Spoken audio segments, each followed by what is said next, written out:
Davao Group na to na kasama po si Tita Nani, Jojo Bacod, Congressman Bolong Duterte, and different actors. Masasabi mo ito yung composition ng Davao Group, Mark? Yes po, Your Honor. Sino masasabi mo na head o leader ng Davao Group na to? Well, tingin ko po si Paulo Duterte po. Yan po ba yung common knowledge po sa inyong pinagtatrabahuan dati? Yes po, Your Honor. Normal na napag-uusapan, na ba, parang it's passed around, hindi po walang alanganin, wala pong masasabi na hindi kayo sigurado? Yes po, Your Honor.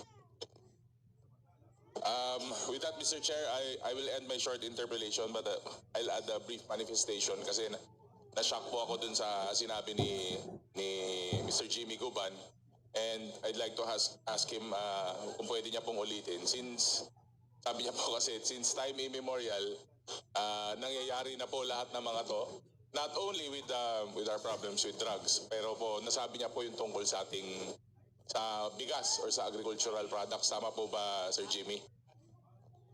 Yes po, Your Honor.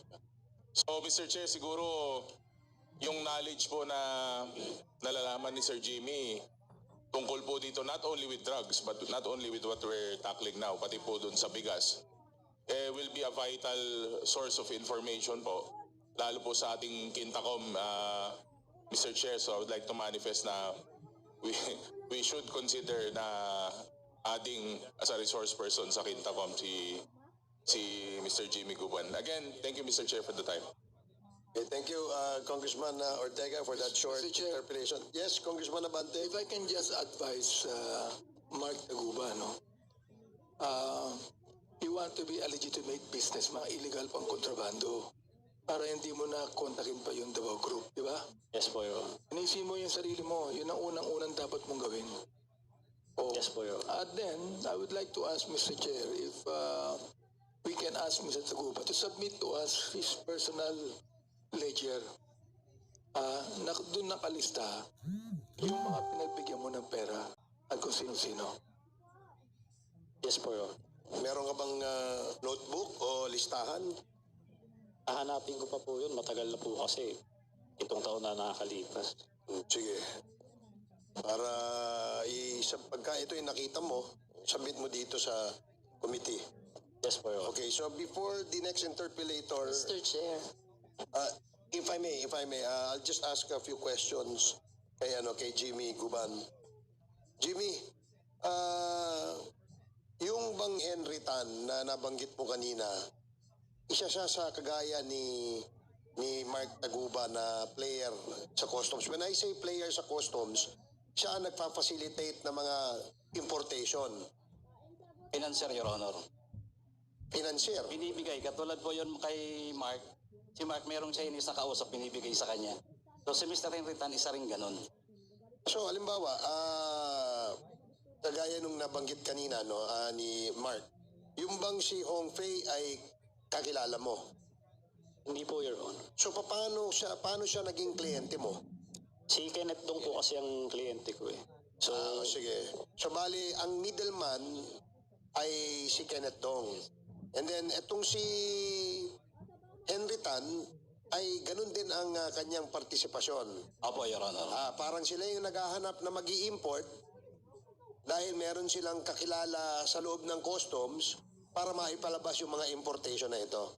Yes, Your Honor. Marami silang consignees, the same with Mark. Okay. Merong 3, 5. Then yung mga shipper from the port of origin, sila ang nagmamanage nun.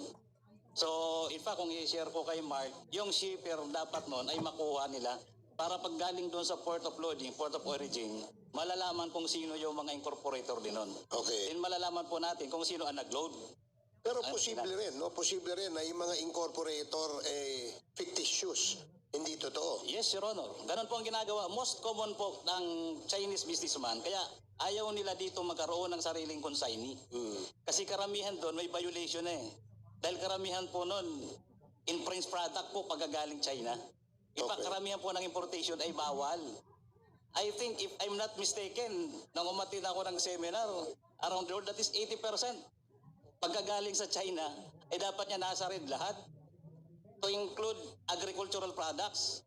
So dapat, is that a customs policy? Yan ba ay policy, Attorney Buko? Na lahat ng importation na galing ng China ay dapat nasa red lane? Not necessarily, Your Honor. So ano yung mga maaaring hindi mapasok sa red lane na galing China na importation? I'm not certain, Your Honor. So how would you now classify any importation coming from China na may pasok sa red lane?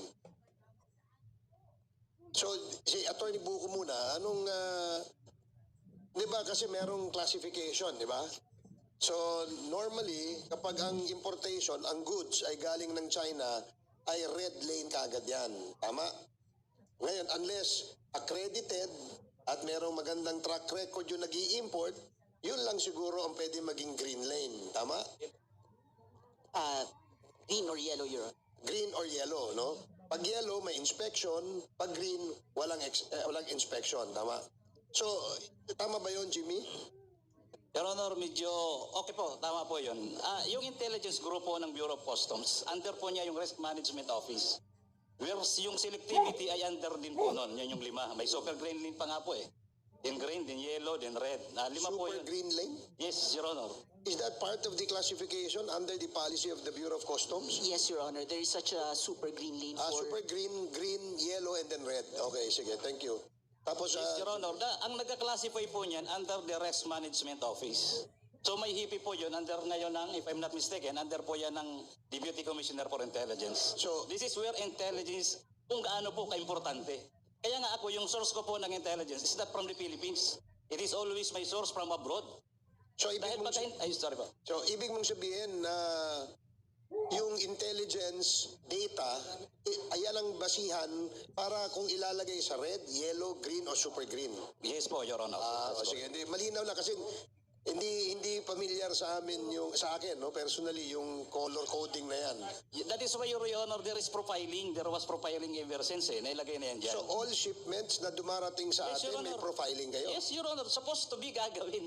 Kung hindi po nabubulag yung manager na So, nando doon. kahit na ito ay isang importation ng isang legitimate company rito, may profiling Yes, pa rin. Your Honor, complete po. Kaya nga po nadidetermine according to the World Customs Organization. Kaya po, pag mga international companies, nandoon po yan sa Super Green Lane. According to the World Customs Organization. Kasi yan po ay proven na talagang malinis, malinaw ang mga kargamento. Okay, So sige. nagkakaroon po ng green, ng yellow, ng red. Dahil po yun dahil sa profiling. Nalalaman po natin yung sa mga partner natin abroad na itong kargamento na to, nag-iipit. So lalo na po pag China. Nag-schooling pa ako ng ilan pero palagi ang target ang China eh. Kasi nga nandoon karamihan, 80% halos ang produkto nun ay gaya-gaya. So yun po ang Yung nilalak ngayon ng IPO. Ibig Yes, Your sabihin, Honor. gaya-gaya, fake. Fake, Your Honor. Okay. So kaya po kalamitan dyan talaga, karamihan dyan ay nandoon sa red, yellow. Palaging may examination yan, may x-ray.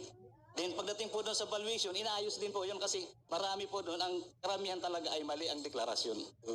Di ba, bago naman paratingin dito, doon sa port of origin, may mga dokumentong ina-advance papunta rito, correct?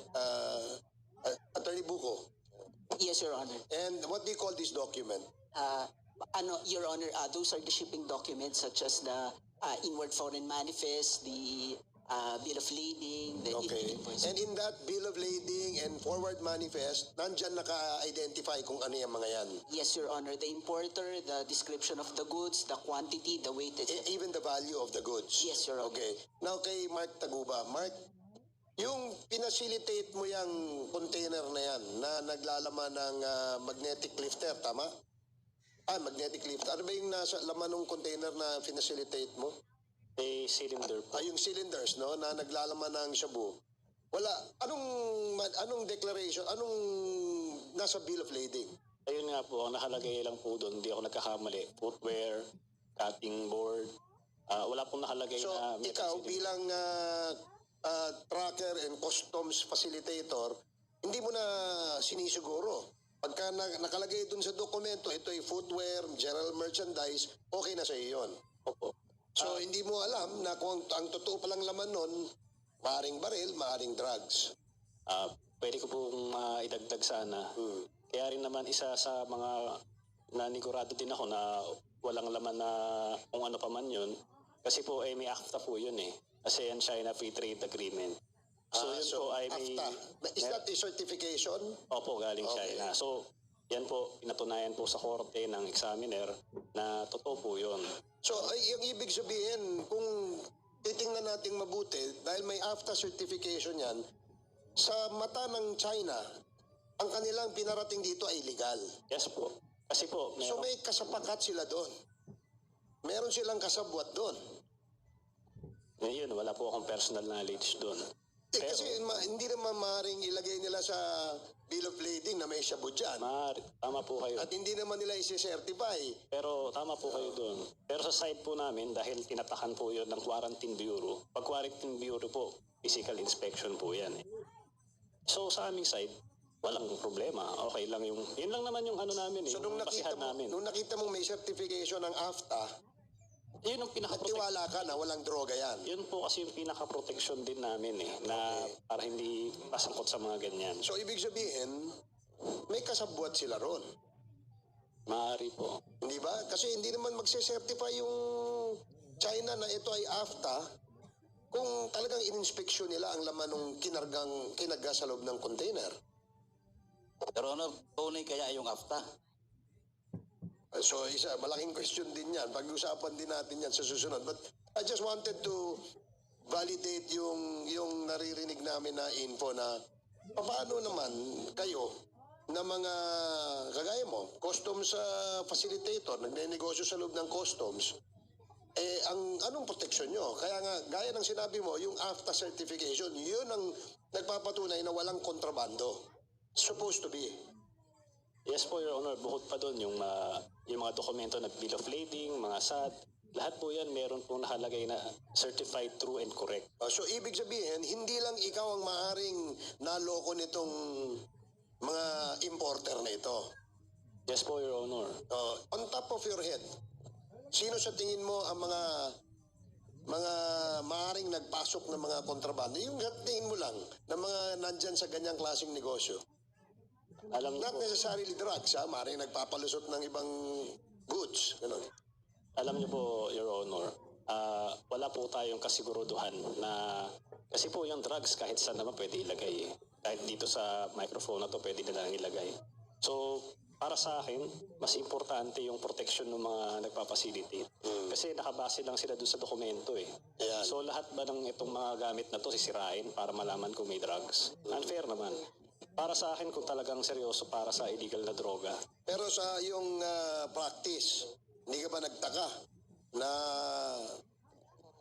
nung nagbigay ka ng 5 million, bumilis na yung, gano'n ba talaga kalakaran? Kailangan meron kang enrollment para hindi na ma-red lane yung iyong mga pinapacilitate na mga kargamento? sabi po ni Jimmy, ano pa yan noon pa. Pero sa akin po kasi, yung sa aking experience, nung una pa lang ako, nagsisimula pa lang naman ako, konti pa lang yung container ko eh. So, Konti ba yung 100 sa isang linggo? yung ano na po yun, nung naka-enroll na po ako, unti-unti po siyang tumaas. Pero titignan nyo po, mga 14, Teka, tanong ko lang bago ko makalimutan. Nung naka-enroll ka na, kamo tumaas.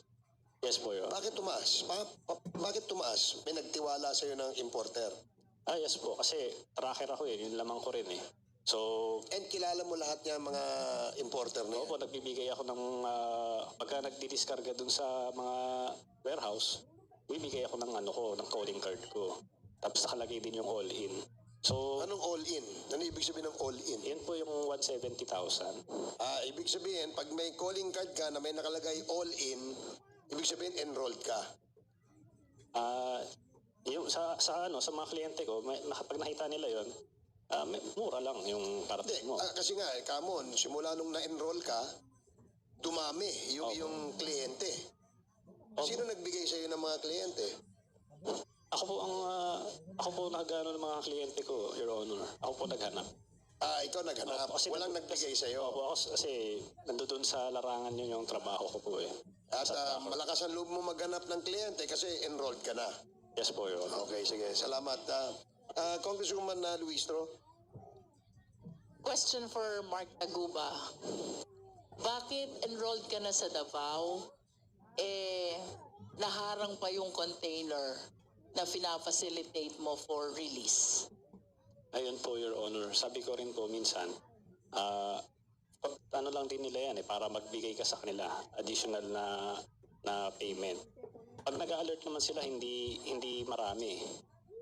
Unti-unti lang. Pero syempre, kahit isang container lang ang ma-alert dyan, malaking halaga po yun yung laman ng container. So, kaareguhin mo talaga siya. So, sa aking side, patingin ko po, para siyang additional income. Parang siguro, may sila ngayong araw, kailangan nila ng pera. So, mga haras sila ng tao.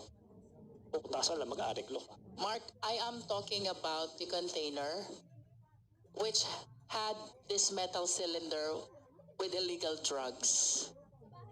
Was it a coincidence na siya yung na-check? Or is there other reason behind kung bakit sa kabila ng enrollment mo sa Davao Group, naharang itong shipment na to? Hindi po siya naharang sabi ko nga po, green lane po siya. Green lane. Opo. So, dire-diretso po siya. Wala po siyang x-ray, wala po siyang physical examination. At talagang wala kaming alam na kung may to. Sa katunayan nga, ang tagal nga na-release May 15 pa dumating yung container, sinabi ko na yun noon. May 24 pa siya na-deliver. So how was the shabu contained in the metal cylinder discovered? Ayun po, nagkaroon ng raid sa May 26 sa Valenzuela. At yun, binuksan nila yung cylinder doon. Doon nila nalaman na may shabu yung cylinder. The discovery happened after the release, Yes po. when the same is already in the warehouse. Yes po, Your Honor. Kanina sabi mo, wala sa packing list yung metal cylinder. Tama ba? Yes po, Your Honor. Anong naging basis ng implication mo dito sa metal cylinder when the same is not written among the items in the packing list? Ayun po, ang tanging ebidensya lang po nila is yung logbook ng Hongfei na di umano, nung nagdiskarga dun sa container na yun, merong 5 cylinder na diniskarga dun sa container na yun. And who prepared that logbook? Yung Hongfei din po. Would you know who is that employee or representative of Hongfei? Kasi pwede ko namang basta isulat lang yan Yun nga po. na may kasama siyang metal cylinder when in fact wala. Yun po. Yun po, kasama po yun sa aming depensa na bakit yun ang pinagbasehan nila, yung pwede mong isulat na lang kahit sino. Samantalang sa amin, meron kami mga dokumento na in-examine yan sa China. At hindi naman po yan ninakaw Dumaan yan sa Bureau of Customs So, was the person who unloaded the cargo from the container while in the warehouse already? Yung nag-unload po, hindi po. Hindi po So, siya. it was only Yung nag-prepare lang po nung yung unhigh packing list na sinasabi nila. Na, yun, Wait, sabi mo kanina the packing list which goes with the bill of lading. Does Hindi that po yun. include? Hindi po siya kasama doon. Kaya nga nagulat kami, bakit may iba pang packing list? In other words, dalawa yung packing list ngayon. Yes po, Your Honor. Packing list that goes with the bill of lading nung dumating yung shipment. Yung packing list na pinresent niya doon sa court, kailanman hindi ko pa nakita yun. At hindi rin yun dumaan sa Bureau of Customs. Kaya kino-contest namin yun Saan ang galing yung packing list na yun? Were you not able to keep your own copy of this customs documents, importation documents, para sana na-prove mo that the packing list that they are offering to the court is different from the real and actual packing list? Yun nga po, Your Honor, hindi kami pinakinggan dyan. But were you able to keep for yourself Opo, copy of the importation documents? Opo, pinresent po namin yan. Yun bang documents mo, do they bear the stamp of the POC that they were processed already? Yes po, Your Honor. Mismong Tapos BOC. yung packing list nila, mayroon ding tatak ng BOC. Wala po. Ano nga lang po siya gawa-gawa lang So, yun nga, kahit sino pwedeng gawin yun. So, bakit yun yung sinuportahan ng korte, no? Mr. Chair, we are talking about two packing lists. One with the stamp of the Bureau of Customs and the other without the stamp of the Bureau of Customs. I just want to manifest how come if the one with the stamp, was likewise presented in court. Present nyo ba? Yes po.